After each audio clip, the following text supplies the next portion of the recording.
start off, we're going to work on some breathing techniques and go over proper alignment. So let's just start by finding a nice comfortable seated position, maybe resting your hands palms down onto the thighs.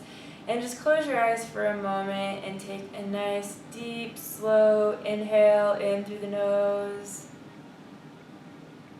And exhale out through the mouth.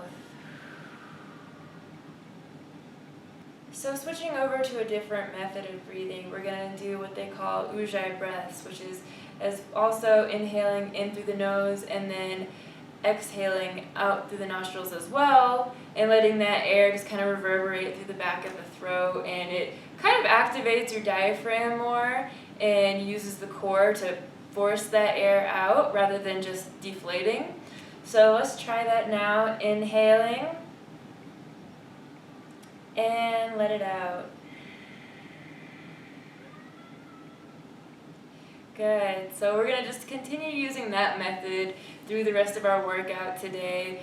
It'll help basically regulate your breathing and keep that heart rate level as well as you're going through these poses. So let's start off by coming up onto our hands and knees. Continuing with those breathing techniques, we're going to inhale, letting the belly sink down towards the mat and the chest and gaze come up and forward.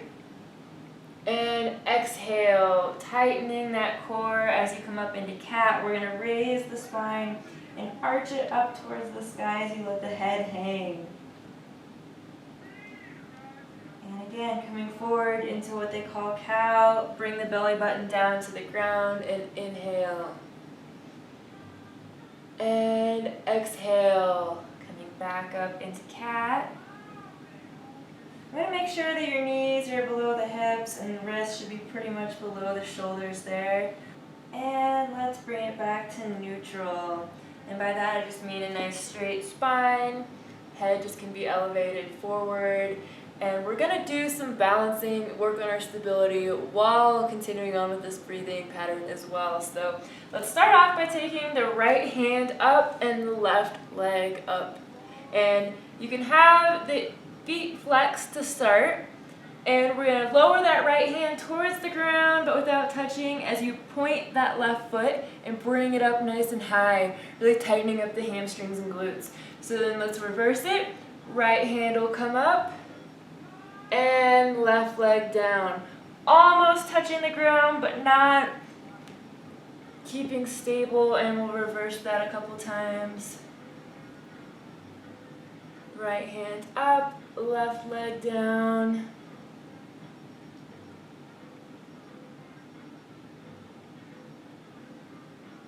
Really testing your stability on the mat.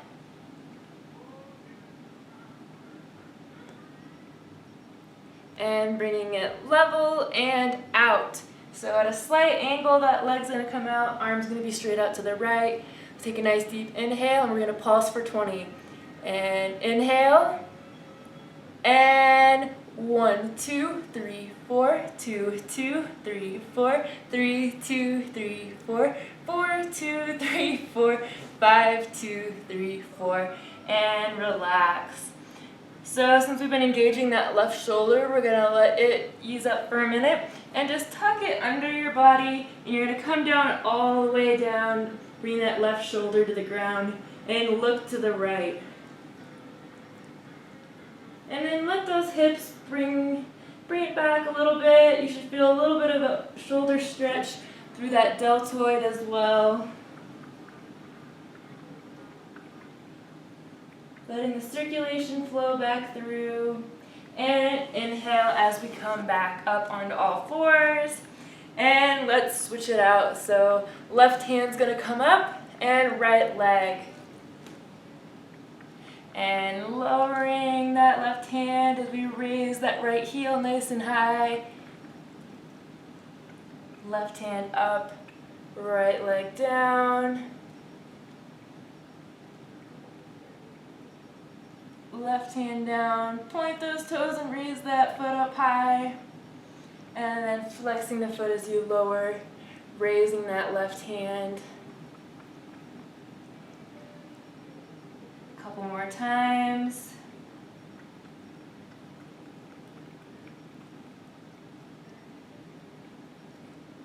Last one. And bringing it out to the middle and out to either side. Nice deep inhale. And 1, 2, 3, 4, 2, 2, 3, 4, 3, 2, 3, 4, 4, 2, 3, 4, 5, 2, 3, 4. And relax. And we're going to swing that right arm underneath this time. Bringing that shoulder all the way to the ground. Left arm's just going to be there to stabilize. And let it relax.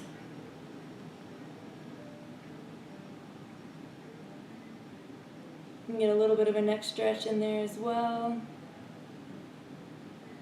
And let's inhale as we push back up. Alright, so we're going to come up all the way onto our knees and go into what's called camel, or in Indian Sanskrit, the yogic term is Ustrasana.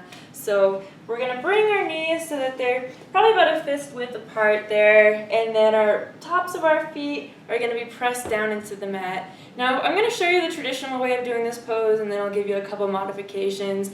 If you've had any low back injuries or it's just really tight, you want to probably wait and do a different modification of this because it can put a lot of pressure in that low back spine area. So we're going to take one hand back first, inhaling, follow with the other, and meet at the heels.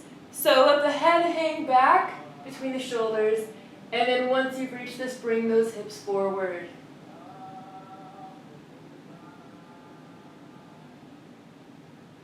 And inhale, coming on up out of that. So a modification you can do for this, if that is feeling a little uncomfortable in the spine, is to maybe just grab your forearms and go into a back bend like that, or you can have the hands at the hips. Another way, if you think that's almost too easy for you and you want to try to challenge yourself, you can bring your heels up so that you're on your toes, and then go into it from there. Makes less of a gap to kind of reach for. So inhale and going back.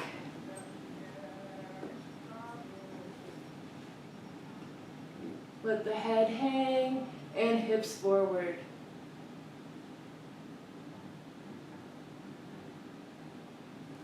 Good, and let's go on and come out of that.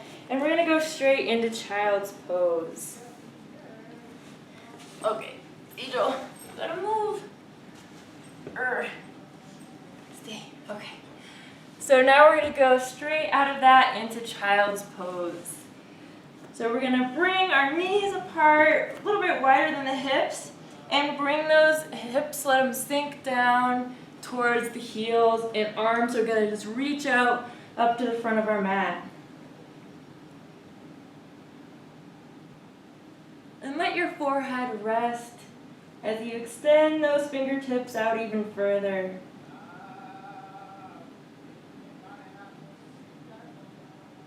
And then let's take it into a shoulder stretch even deeper by bringing the fingertips. We're going to walk them over to the left corner of the mat first. Bring your gaze to look towards the left as well, and we'll focus through that right shoulder joint.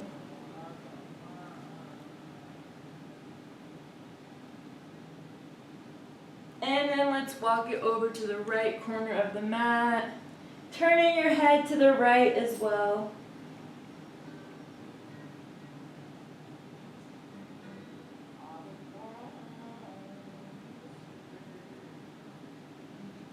And then bringing it back to center, we'll extend those fingers down towards the middle front part of the mat and let the forehead rest.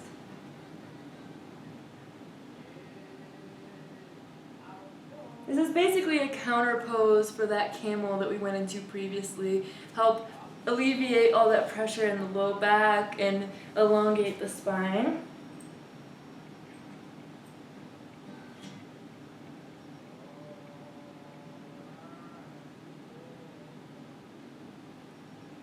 And then slowly take an inhale as we come back up onto all fours. So from our hands and knees, we're going to come back up onto our knees again and reach out to the right. fingers out, and we're going to go into what's called gate. So we're going to lift up that left leg. You don't want to try and open the hip too much. We want that whole leg to be basically parallel with the ground. And then reach back with that hand to grab the foot and expand back into an opening between the wrist and knee. From here, you can go on and bring your gaze up if you'd like to challenge your balance.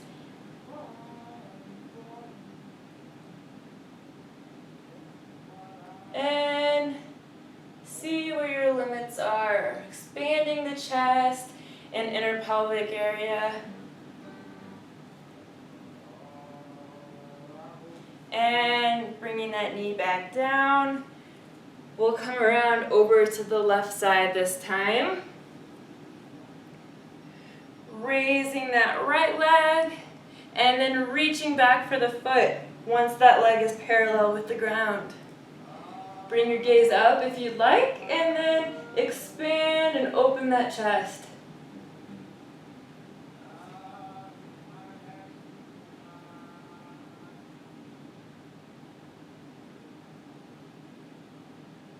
And releasing back down, we'll come back up onto all fours.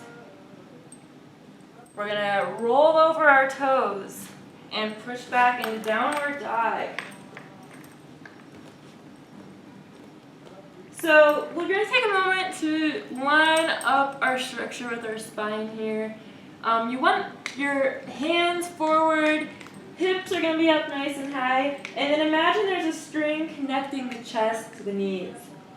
The head will just hang down towards the mat, and then press the heels down into the ground.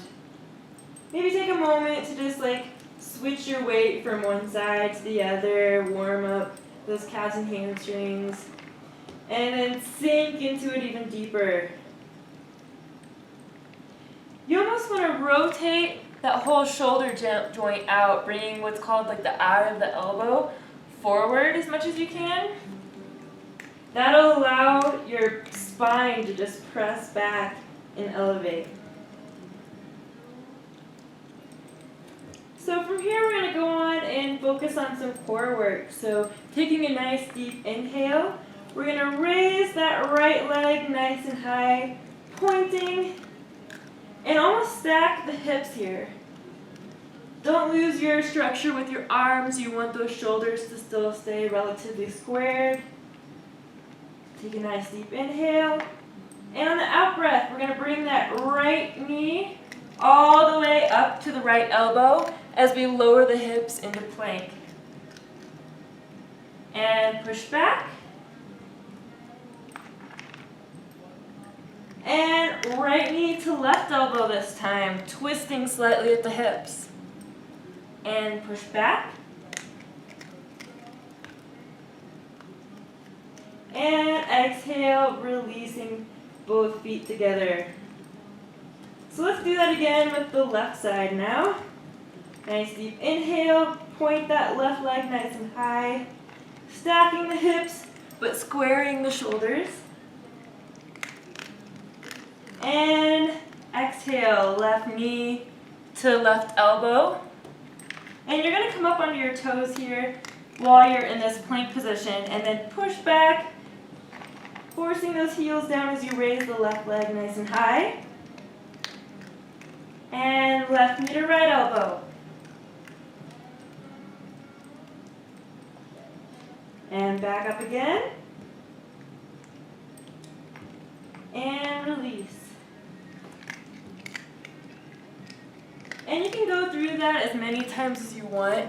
You might even try just pausing for a moment and repeat that a couple times. Make sure you're really constricting your abs and activating your core there. So from that, we'll go on and just take it back into that plank that we were pausing at with that core work. And so we're going to have both feet back on your toes, shoulders above the wrists, adjust yourself as needed. And then let's kind of go over alignment for the plank before you practice that whole core twist that we were doing before. So from here, you want to make sure that you have a pretty straight line all the way down your body. You don't want to like get saggy hips or have your booty up in the air. You know, we're trying to make it pretty straight. So a nice solid angle. Really activating those shoulders. Eye the elbow forward again.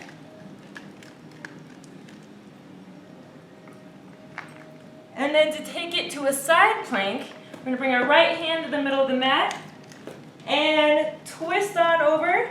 Line up your feet as so, maybe one in front of the other. If you've had ankle issues or knee problems, you can modify this by maybe coming down onto a knee, or you can bring it maybe all the way onto a hip if you need to.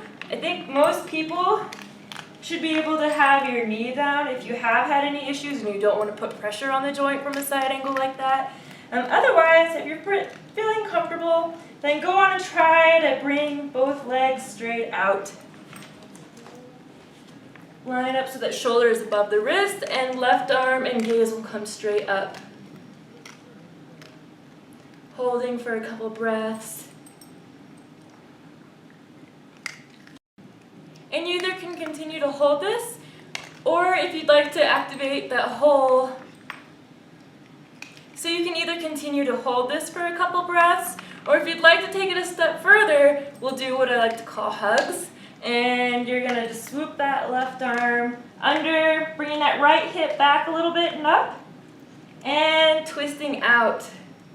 Let's do that a couple times. Swooping under like you're hugging yourself, and let it out. So not only are you using your shoulder here and all those strong arm muscles, but you're really tuning into those obliques as well as you go into that whole twisting motion.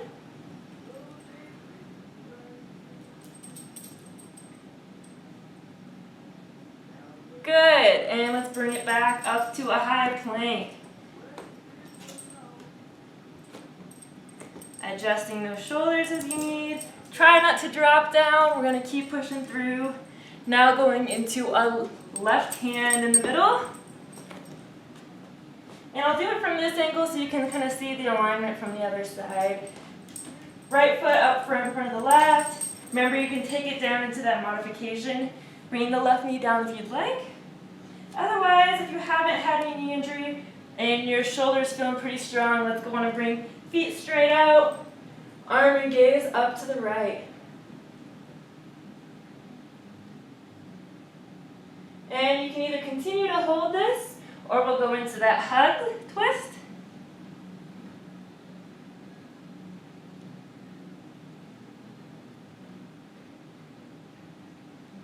Remember to twist that hip back. See from this angle where it's twisting with the obliques. Last one, and out. Coming back into high plank.